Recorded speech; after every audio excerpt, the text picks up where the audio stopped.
آپ تمام کو شکریہ جو آج کی اس پریس کانفرنس کی نسبت سے آپ اکٹھے ہوئے. میں ایک قانون دان کی حیثیت سے، اس کے علاوہ انصاف لائرز فورم کے سیکرٹری جنرل کی حیثیت سے اپنی لیگل ٹیم کے ساتھ یہ پریس کانفرنس کر رہا ہوں. اور میری یہ کوشش ہوگی کہ میں بنیادی طور پہ اپنے نکات وضع کر کے آپ کی طرف دیکھوں. سب سے پہلے ہمیں یہ ماننا ہوگا کہ معاشرے میں اگر آئین کے مطابق حکومتیں اور ریاستی ادارے کام نہیں کرتے تو بگاڑ کا پیدا ہونا یقینی ہے. لیکن جہاں پہ بالواسطہ یا بلا واسطہ عوامی نمائندے یا لیڈرز آ جائیں، ان پہ تو یہ لازم ہے کہ وہ آئین اور قانون کی پاسداری کریں. اور پھر کسی صوبے میں اگر وزیر اعلیٰ موجود ہے اور وہاں پہ گورنر موجود ہے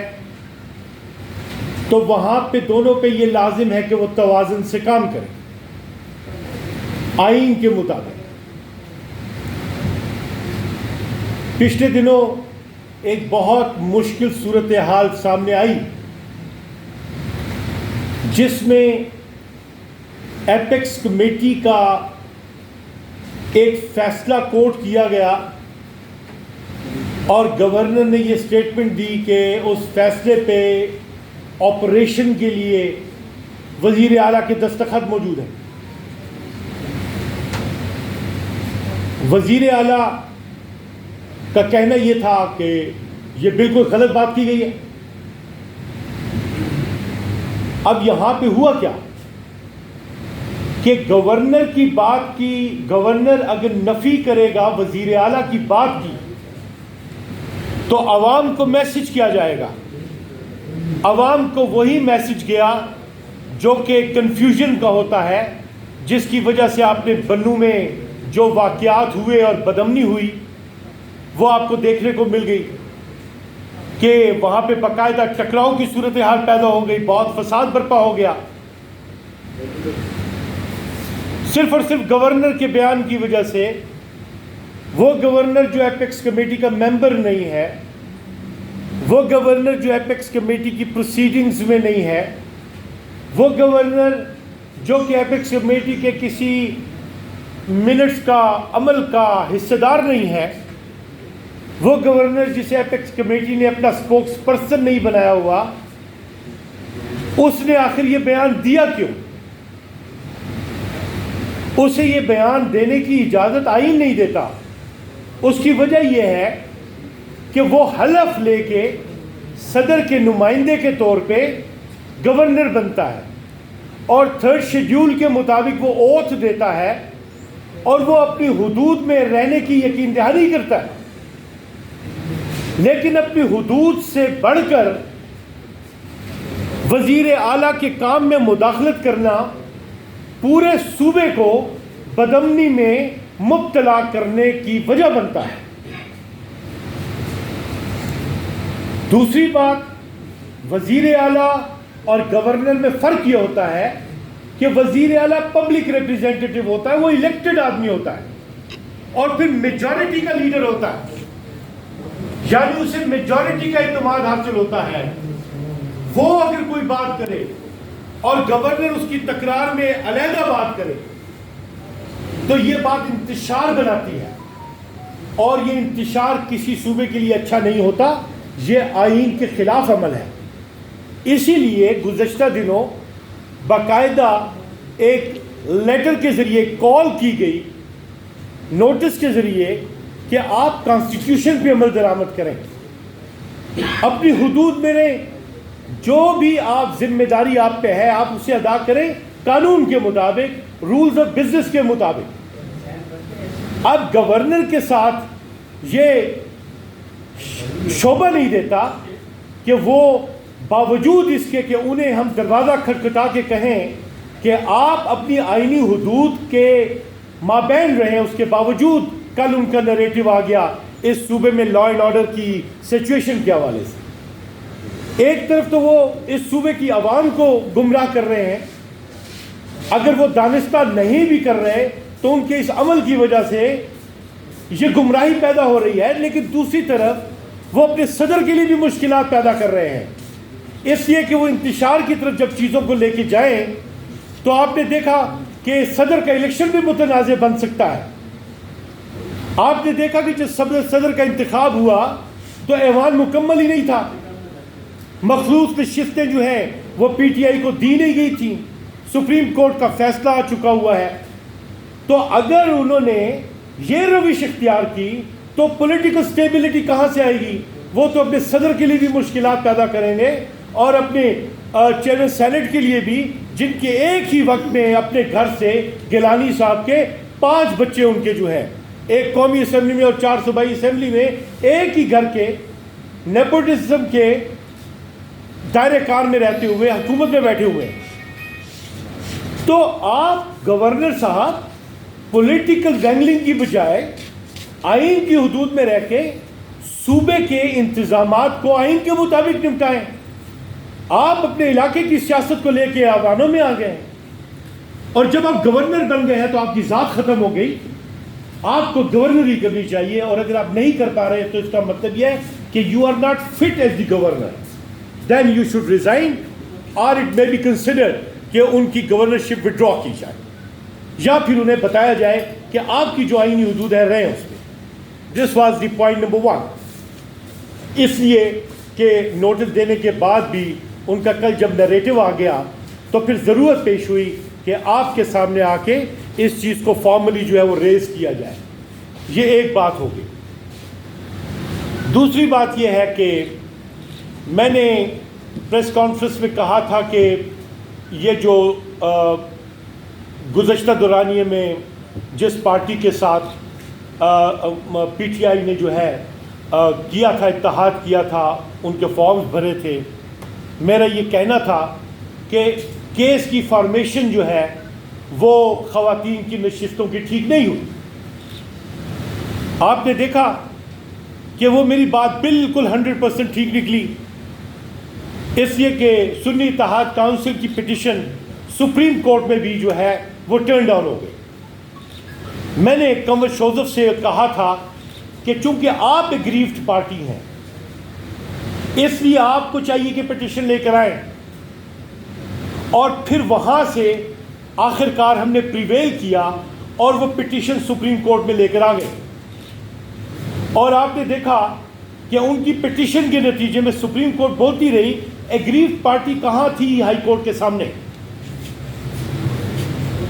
اور پھر جب کنور شوزف کی پٹیشن آئی تو وہ سکم جو ہے وہ ختم ہو گیا، اور وہ ریلیف ملا پی ٹی آئی کو کہ جو ملنا چاہیے تھا، وہ ریلیف ہائی کورٹ میں بھی ویسا ہی ملتا اگر اس پٹیشن میں انہوں نے ہماری خواتین کو جو مخصوص نشستوں پہ ہماری امیدوار تھیں انہیں فریق بنایا ہوتا۔ سو دیٹ واز اے فلا۔ اب دوسری سچویشن میں خاص طور پہ یہاں پہ ریز کرنا چاہتا ہوں، مجھے اس چیز کا اندیشہ ہے، اس لیے کہ پی ٹی آئی کی سطح پہ 3 افراد جو ہیں ان کے ذمہ یہ ذمہ داری تھی کہ خواتین کی مخصوص نشستوں کا میٹر انہوں نے ٹیک اپ کرنا ہے، لیکن میرے علم میں آیا ہے کہ نہ ہی کنور شوزف نے کو چھوڑا گیا وہ پٹیشن فائل کرنے کے لیے، اور دوسری طرف سیکرٹری جنرل جو ہے خواتین ونگ کی، انہیں بھی دھکے دے کے الیکشن کمیشن سے نکال دیا گیا، اور وہ ساری کی ساری جو لسٹ ہے وہ محترمہ وہ جو ہے مشال یوسف سے انہوں نے وہ فائل کی۔ اب یہ چیز اگر اس کا فوری تدارک نہیں کیا جاتا تو پھر ابھی ریویو میں ہمیں بہت سے چیلنجز کا سامنا کرنا پڑتا ہے، اسی لیے ہم نے اس نقطے کو بھی جو ہے وہ بروقت اپنی پارٹی کو آگاہ کیا، اور یہاں پہ بھی خاص طور پہ میں یہ کہنا چاہتا ہوں کہ اگر مشال یوسفزئی اپنے دیے گئے مینڈیٹ میں رہیں اور وہ کام جو انہیں پارٹی دیتی ہے اختیار کے تحت وہ کریں تو پھر تو ٹھیک ہے. قمر شوزف سے رات کو میری بات ہوئی تو قمر شوزف کہہ رہی ہے کہ ٹیکسٹ میسیجز دیکھ لو. مجھے تو یہ گالیاں دے رہی ہے, مجھ سے تو لسٹ لے گئے چھین کے. میں نے تو مجھے تو فائل بھی نہیں کرنی دی. میری سیکرٹری جنرل کو بھی دھکے دے کے نکال دیا. پھر اس کے بعد ہماری جو ایم این اے تھیں, خاص طور پہ نورین ابراہیم کوہاٹ کی, انہوں نے رابطہ کیا اور انہوں نے کہا کہ لسٹ جو ہے وہ as mandated by the party, اور ان کی جو ممبر تھی کمیٹی کی قمر شوزف, ان کے مطابق نہیں دی گئی. لہذا پارٹی کی سطح پہ ہم نے, چونکہ یہ کوشچن جو ہے بنیادی طور پہ فہیم صاحب ہیں, مشرق کے ایک بڑے قابل صحافی ہیں, ان کے ایک ٹک ٹاک میسج میں یہ ساری ڈپکشن آئی تھی, اور مجھے میرے احباب نے کہا کہ اس سچویشن کو آپ دیکھیں تو یہ ساری کی ساری صورتحال ہے. ہم نے پارٹی کو کہہ بھی دیا اور ہم نے یہ سنا ہے کہ اس کا تدارک بھی کیا جا رہا ہے, لیکن عوام کی خاص طور پہ پرائز رکھنے کے لیے, ریکارڈ کو اسٹریٹ رکھنے کے لیے, ریکارڈ مرتب کرنے کے لیے یہ بات کی جا رہی ہے کہ یہ چیز ہمیں اسٹریم لائن کرنی ہے, خاص طور پہ چیلنجز کو میٹ کرنے کے لیے. پھر اس کے علاوہ مجھے آج کی اس پریس کانفرنس میں تیسرا جو نقطہ اٹھانا ہے وہ یہ کہ رول آف لا موومنٹ میں خواتین نے بہت کام کیا. سو میں یہاں پہ کیٹیگریکلی ہماری جو سندھ کی جو امیدوار تھی خاص طور پہ خواتین نشست کے لیے, اس کے لیے حلیم عادل شیخ سے بھی میری بات ہوئی تھی, زاہدہ کمال. اس کے علاوہ اسلام آباد سے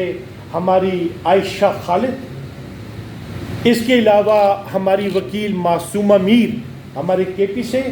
اور کیا نام تھا ان کا, زریش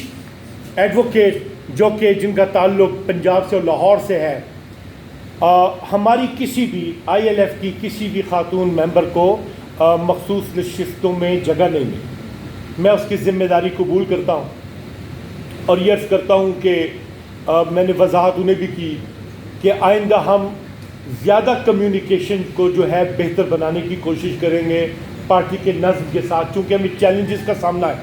خان صاحب اندر ہے, خان صاحب کا معاملہ یہ ہے کہ انفیکٹ تمام پارٹی خان صاحب کے ہی ارد گرد ریوالو کرتی ہے اور انہی کو دیکھتی ہے. اس لیے جو بھی جاتا ہے اور باہر آ کے اگر یہ کہتا ہے کہ جی خان صاحب نے یہ کہا ہے, تو وہاں پہ ہاتھ پاؤں سب کے ٹھنڈے ہو جاتے ہیں, اس لیے کہ خان صاحب کا جو بھی حکم ہے وہ ماننا پڑتا ہے. جہاں پہ کنٹرڈکشنز آ جاتی ہیں وہاں پہ ریکارڈ اسٹریٹ کرنا پڑتا ہے. اس لیے ہر وہ بات آپ کے سامنے میں یہ عرض کرتا ہوں ہماری پارٹی کی نسبت سے کہ جو مجاز اتھارٹی کی طرف سے آئے, اس لیے کہ وہ فارمل ہے, سیکرٹری جنرل ہے ہمارے عمر ایوب صاحب, ان کی نسبت سے اگر خان صاحب کا کوئی نریٹو آئے گا تو ٹھیک ہے, یا ہمارے لیے یہ معاملات بڑے پیدا ہو جاتے ہیں. اور ہماری مشال یوسف زئی کو تو یہ شوق ہے کہ وہ آ کے یہ اندیا دیتی ہے کہ خان صاحب بھی سیاست میرے ہی کہنے پہ کرتے ہیں, میں جو کہتا ہوں خان صاحب وہ کرتے ہیں. اب ایسے نریٹو 3 سال کی وکیل اٹھ کے 60 سال کے وکلا کو بولتی ہے, خواتین کے اندر گھس جاتی ہے اور اس سے لسٹیں چھین لیتی ہے. اب یہ جو چیزیں ہیں نا, یہ چیزیں چلنے والی نہیں ہیں. لہذا نظم کے تحت ہر ایک کو اپنی جگہ پہ رہ کے کام کرنا ہے. اور میں یہ کیوں کہہ رہا ہوں آپ کو, آپ کے ذہن میں یہ بات آ سکتی ہے کہ بھئی آپ کا تعلق پی ٹی آئی سے ہے اور آپ بات کر رہے. نو, میں آپ کو بتا رہا ہوں کہ ہم رول آف لا کی موومنٹ چلا رہے ہیں, ریکارڈ کو اسٹریٹ کر رہے ہیں, اس لیے کہ آنے والے دنوں میں ہمیں شاید عدالتوں کے سامنے کھڑا ہونا پڑے. تو ہم یہ ایویڈنس بھی کریٹ کر رہے ہیں. وہ لسٹ جو قمر شوزف نے دی وہ پٹیشنر تھی, وہ ٹھیک ہے, ہم اگر ضرورت پڑے گی تو وہی سٹانس ہمارا ہوگا. اور اگر کسی غیر مجاز اتھارٹی نے دی ہے تو ہم یہ بتا سکیں گے کہ ہم نے یہ بات ریکارڈ پہ پارٹی کے اندر بھی اور پارٹی کے باہر بھی یہ بات اسٹریٹ کی ہے. اس لیے کہ جو انفورسمنٹ گیپس ہیں وہ پورے کرنے ہیں.